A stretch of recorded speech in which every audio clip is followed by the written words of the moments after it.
بسم اللہ الرحمن الرحیم۔ اللہم صلی علی محمد وعلی آل محمد۔ السلام علیکم۔ ایک اللہ والے بھائی ہیں، انہوں نے ایک واقعہ جو کہ ان کے کچھ جاننے والی خاتون ہیں، خواتین ہیں، ان کے ساتھ ہوا، اور یہ کافی پرانی بات ہے، کافی سال ہو گئے ہیں۔ میں انہی کی زبانی آپ کو یہ واقعہ سناؤں گی، اور یہ واقعہ ہے درود صدقہ سے ریلیٹڈ کہ کیسے زندگی بدل گئی۔ کہتے ہیں کہ میرا ایک گھر میں جانا ہوا، وہ میرے جاننے والے ہیں۔ ہم لوگ جب ان کے گھر میں گئے تو دیکھا کہ غربت کی انتہا تھی۔ گھر کے اندر چارپائی پر ٹافیاں، بسکٹ اور بچوں کے کھانے کی چیزیں رکھی ہوئی تھیں۔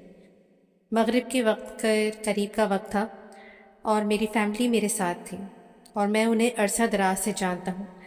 کہتے ہیں کہ اس بچی کی ماں کو شوہر نے طلاق دے دی تھی، اور ایک بیٹی تھی جس کو پال کر وہ خاتون بڑا کر رہی تھی، اور وہ بچی اب جوان ہو چکی تھی۔ ماں سارا دن لوگوں کے گھروں میں کام کرتی، اور اس سے جو آمدنی ہوتی اس آمدنی سے بچی اور اپنا پیٹ پالتی تھی۔ انہوں نے گھر کے اندر ایک چھوٹی سی دکان بنائی ہوئی تھی۔ محلے کے بچے چیز لینے آتے تھے، اور 150 انہیں جو بچت ہوتی تھی وہ مزید چیزیں لے آتے تھے۔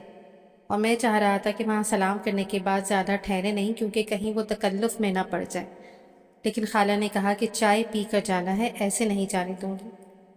اور اس وقت میں مسلسل درود شریف، درود صدقہ کا ورد کر رہا تھا، اور ایک ایسی کیفیت تھی جس میں درد تھا، جس میں دعائیں تھیں، جس میں اللہ کریم سے التجائیں تھیں۔ میں مسلسل اللہ سے مانگ رہا تھا کہ الہی ایسی کوئی راہ دکھا کہ جس راہ کی طرف انہیں میں متوجہ کر سکوں، میں انہیں کوئی ایسا روحانی موتی دے سکوں کہ جس سے انہیں تو بھی مل جائے، ان کی آخرت بھی بہترین ہو جائے، اور ان کی دنیا بھی شاندار و باکمال ہو جائے۔ میں انہیں بچپن سے جانتا ہوں، غربت کے نظارے دیکھ دیکھ کر انہیں ان کے بہن بھائی سب چھوڑ گئے۔ بہانے سے عرصہ دراز تک روٹے رہتے تھے تاکہ کوئی امداد نہ کرنی پڑے۔ ہر کوئی ان سے دور بھاگ رہا تھا، اور میں اسی التجائیہ کیفیت میں کھڑا تھا کہ میری فیملی نے مجھے مخاطب کر کے کہا کہ آپ مخلوق خدا کو پڑھائیاں بتاتے تھے، آج دیکھیں نا ان کی حالت کتنی تکلیف دہ ہے، یہ کتنی مشکل میں اپنا وقت گزار رہے ہیں۔ آپ انہیں ایسا کوئی ذکر بتائیں جس سے ان کی غربت ختم ہو جائے، ان کے مسائل ختم ہو جائیں۔ تو کہتے ہیں کہ میں نے فیملی کی بات سن کر اسبات میں سر ہلایا۔ میں فیملی کی بات سن رہا تھا اور مسلسل درود شریف پڑھ رہا تھا، اور میری فیملی کو پتہ ہے کہ جب میں خاموش ہوتا ہوں تو کسی موضوع پر بہت ہی توجہ دے رہا ہوتا ہوں، متفکر ہوتا ہوں، یا کسی گہری سوچ میں چل رہا ہوتا ہوں۔ اس نے یہ چند فقرے کہے اور خاموشی ہو گئی۔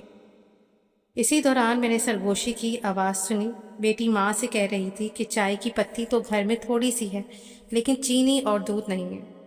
تو ماں نے کہا میں پڑوسن سے کہتی ہوں کہ تھوڑے سے پیسے دے دے، میں اس سے پیسے لے کر یہ چیزیں لے کر آتی ہوں۔ یعنی یہ حالت تھی کہ چینی لینے اور دودھ لینے کے لیے بھی پیسے نہ تھے۔ غربت کی انتہا یہ تھی کہ دکانداروں نے سودا صرف دینا بھی بند کر دیا تھا کہ آپ لوگ پہلے لی گئی چیزوں کی رقم کی ادائیگی نہیں کرتے تو ہم مزید سودا سلف آپ کو کیوں دیں۔ خیر میں نے انہیں روکا کہ میں چائے نہیں پیتا، آپ بیٹھیں، میں آپ سے کچھ عرض کرنا چاہتا ہوں۔ بڑی مشکل سے انہیں روکا اور انہیں بات سننے کے لیے بٹھایا۔ غربت کی انتہا کی وجہ سے پیٹ پالنا مشکل ہو رہا تھا، اور ادھر بیٹی بھی جوان ہو چکی تھی۔ وہ اس معاملے میں بہت پریشان تھی۔ مجھے مخاطب کر کے کہنے لگیں، بھانجے مجھے کوئی ایسی پڑھائی بتاؤ جس سے تمہاری بہن کی عزت سے اچھے شریف گھرانے میں رشتہ ہو جائے، اور تیری بہن عزت سے 2 وقت کی روٹی کے ساتھ اچھی زندگی گزار سکے۔ میں نے عرض کیا کہ میں آپ کو جو پڑھائی بتانے لگا ہوں اس کو آپ نے یقین سے لینا ہے، اور اس درود شریف کی آپ نے قدر کرنی ہے، اور اس کو بہت زیادہ عقیدت، محبت، اعتماد سے پڑھنا ہے۔ انشاءاللہ آپ کی غربت بھی ختم ہو جائے گی، اور آپ کے حالات بھی اچھے ہو جائیں گے، آپ کی بیٹی کا رشتہ بھی بہترین ہو جائے گا، اور انشاءاللہ سارے مسائل حل ہو جائیں گے۔ تو خالہ نے کہا کہ یہ ضرور بتاؤ۔ میں نے درود صدقہ پڑھا تو کہنے لگی میں ان پڑھ ہوں، مجھے یہ ایسے یاد نہیں ہوگا، اگر آپ مجھے لکھ دو۔ تو میں نے کہا کاغذ دے۔ انہوں نے کاغذ دیا تو میں نے انہیں درود صدقہ لکھ کر دیا۔ ان کی بیٹی مجھ سے مخاطب ہو کر کہنے لگی کہ بھائی کیا ہمارے بھی حالات بدلیں گے؟ میں نے عرض کیا کہ انشاءاللہ یہ عمل آپ کو رنگ و رنگ کر دے گا۔ مجھے مخاطب کر کے کہنے لگی بھائی ہم لوگ بہت وظائف کر چکے ہیں، ہمارے مقدر میں شاید دھکے ہی ہیں، ہمارے مقدر میں غربت کے تھپیڑے ہی ہیں، اور لوگوں کے تانے ہی ہیں۔ میں نے عرض کیا کہ آپ یہ عمل کر کے دیکھیں تو صحیح، انشاءاللہ راہیں کھلیں گی، آسانیاں پیدا ہوں گی اور خوشحالیاں ملیں گی۔ وہ بچی مجھے مخاطب کر کے کہنے لگی کہ بھائی میری ایک شرط ہے۔ میں نے پوچھا جی وہ کیا ہے؟ تو کہنے لگیں بھائی میں صرف 1 مہینہ یہ عمل پڑھوں گی، اس کے بعد نہیں پڑھوں گی، دیکھتے ہیں کیا ہوتا ہے۔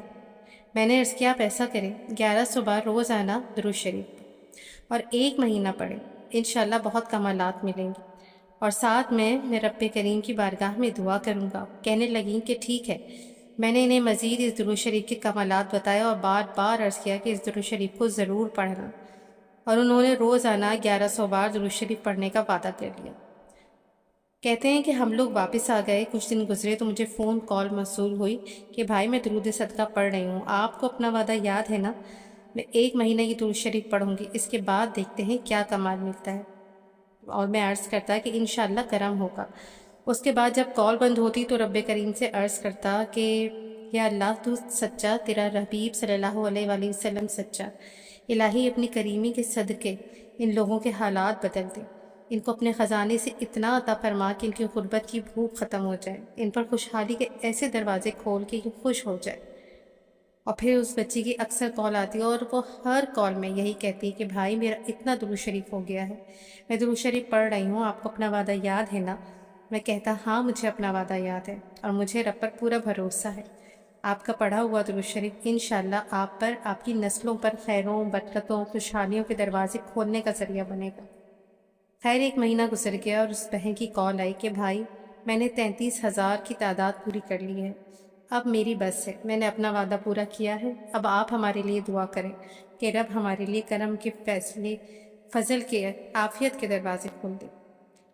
اللہم صلی علی محمد عبدک ورسولک وصلی علی المؤمنین والمؤمنات والمسلمین والمسلمات۔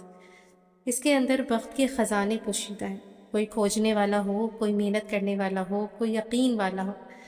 میں نے ان سے عرض کیا انشاءاللہ آپ کا یہ پڑھا ہوا درود شریف قبول بھی ہے، اور انشاءاللہ اس درود شریف کی برکات آپ کو ضرور ملیں گی۔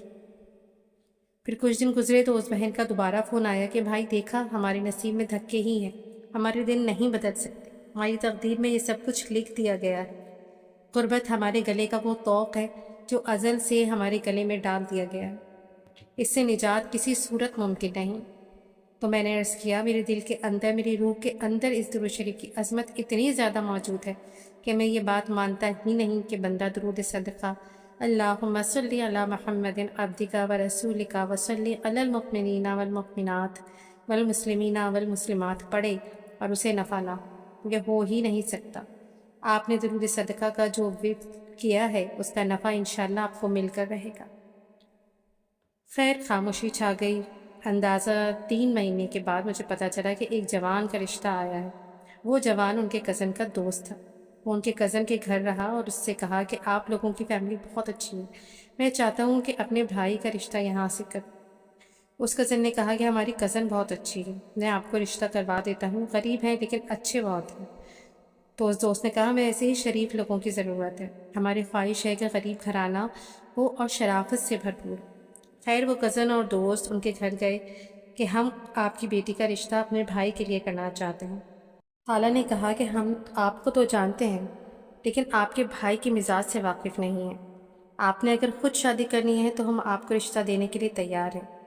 اس جوان نے جب یہ سنا تو اپنی والدہ سے مشورہ کرنے کا کہہ کر چلا گیا۔ کچھ دنوں بعد وہ اپنا رشتہ لے کر آ گیا اور اس بچی کی شادی ہو گئی۔ رب کا نظام دیکھیں، یہ بچی پنجاب سے ہے اور وہ جوان بہت دور ایک اور صوبے سے ہے۔ بظاہر کوئی اسباب نہیں تھے، کوئی ایسا نظام نظر نہیں آتا تھا، لیکن جب اللہ کا امر ہوتا ہے تو راستے بھی بن جاتے ہیں، اسباب بھی بن جاتے ہیں اور رب عطا کر کے دکھاتا ہے۔ وہ لڑکا پاکستان سے باہر اچھی تنخواہ پر جاب کرتا ہے، مزاج کا بہت اچھا، شریف اور خوبصورت ہے، خاندانی لوگ ہیں اور تمام لوگ بہت ہی سلجھے ہوئے ہیں۔ اس لڑکی کی شادی ہوئی اور شادی کے کچھ عرصے بعد رب کریم نے اولاد کی نعمت سے بھی نوازا۔ آج وہ اپنے گھر میں خوش ہے، اس کا بٹوا ہر وقت 5-5 ہزار، ہزار کے نوٹوں سے بھرا رہتا ہے۔ گھر میں بھی ہر دراز میں پیسے پڑے ملتے ہیں، من پسند کپڑے، من پسند چیزیں لینے کی مکمل آزادی ہے۔ لاکھوں روپے شوہر اس کے ہاتھوں پر رکھتا ہے اور پوچھتا تک نہیں کہ کہاں خرچ کیے۔ خوشحال مطمئن زندگی اس کی رواں دواں ہے۔ اب میں اکثر اس سے پوچھتا ہوں کہ آپ بتاؤ تقدیر بدلی یا نہیں، غربت کا توق ٹوٹا یا نہیں، تو آگے سے کہتی ہے بالکل بھائی، آپ نے سچ کہا تھا، اس درود شریف کے اندر نعمتوں کے خزانے پوشیدہ ہیں، اور یہ غربت کو ختم کرنے اور خوشحالی لانے کے لیے اکسیر اعظم ہے۔ اس درود شریف نے میری زندگی کو روشن اور منور کر دی۔ سبحان اللہ، ماشاء اللہ، اللہ پاک نے کتنا خوبصورت تحفہ عطا کیا ہے اپنی امت محمدیہ صلی اللہ علیہ وآلہ وسلم کو درود شریف کی صورت میں۔ تو آئیے آج سے ہم بھی تمام صیغوں کے ساتھ درود صدقہ کا بھی آغاز کرتے ہیں، اس کو بھی کثرت سے پڑھنے کی کوشش کرتے ہیں، اور اگر آپ دوسرے صیغے پڑھ رہے ہیں لیکن اس صیغے کو بھی آپ پڑھنا چاہتے ہیں، ظاہر سی بات ہے ہر صیغے کے اپنے انوارات اور کرامات ہوتے ہیں، تو آپ اس صیغے کو 313 مرتبہ ضرور اپنی ڈیلی بیسس پہ شامل کریں اس کو، اور ضرور پڑھا کریں۔ اللہ پاک آپ کے اور میرے، ہم سب کے دین دنیا آخرت کے معاملات کو بہترین بنا دے۔ آمین ثم آمین۔ جزاک اللہ خیر۔ اللہ حافظ۔